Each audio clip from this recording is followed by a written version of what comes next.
Testing, 1, 2, 1, 2, testing, 1, 2, 3, 4. Perhaps to answer your question, if there is a strong case, then to defend our residents from, let us say, poor quality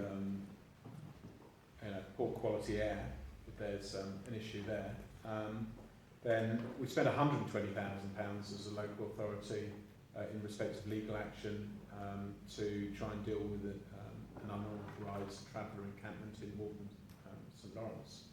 So I think the potential for air quality issues for tens of thousands of our residents would suggest that 50,000 is a very modest sum, and we're prepared to spend £120,000 trying to liberate, as important as it is, a few acres in Waltham St Lawrence, when we're dealing with adversely affecting the health of thousands of our residents. So, but money will only be spent if it's a strong case. It won't be spent to pursue a frivolous case. If it's a strong case, we will most definitely pursue it all the way. Thank you. And also, I think we might be criticised by the other half of the residents of saying, why aren't you doing anything about it in the first place? So we are the devil in the deep blue sea, but it's our manifesto to oppose the third runway, and that's what we're going ahead. I'll move to... just in relation to that, if I may. Carry on, please. Sorry. Potentially, spending tens of thousands here to save all the public construction costs, which are billions, 10 billion probably, something like that. To us, through another channel, of course. Thank you for that comment. I'm not a legal expert, but if some other groups out there ask for a judicial review on some grounds that may overlap on what the group of 4 councils and Greenpeace are going to do, is there only one judicial review, or is there can be multiple? If someone goes off half-cocked and goes in there, I mean, is that an issue? I'm not a lawyer, but I understand legal challenge has already been launched by Savings and Action Group. So I think each one will be considered by a judge on the merits of the case which people are putting in front of it. But in respect to the group which the Royal Borough of Maidenhead is a member of, that group could easily be joined by other local authorities. I know the Mayor of London, Transport for London, are considering their position, given that a lot of the ground transportation infrastructure costs would fall on Transport for London. So I think it is likely, if there is a strong case, that others will join. And then, frankly, you could also crowdfund the thing as well.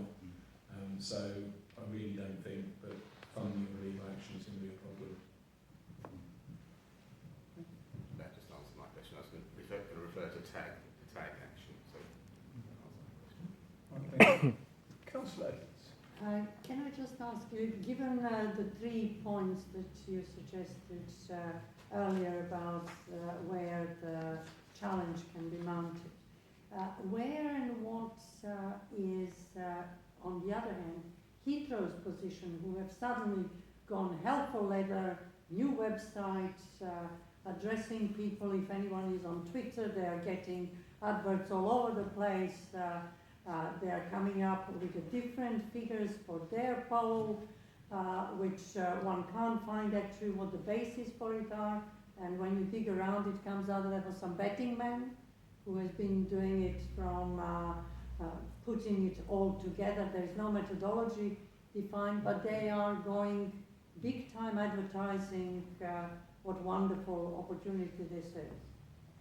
Now, is there anything that we can do, or what do we say to our residents? Yes, I would say that Heathrow Airport Limited has an extensive budget to undertake publicity in any form that they wish. I think someone in the past challenged them under the Advertising Standards Authority, and let's hope they behave themselves, because I have noticed on that CGI website that when I spoke to John Hollandkay at a meeting of the Heathrow Airport Committee some time ago, about a year ago, I said, what is that building alongside the runway? And he said, oh, well, that's just a pier for the, and it's Heathrow Terminal 5 extension. fine. In the new CGI, it actually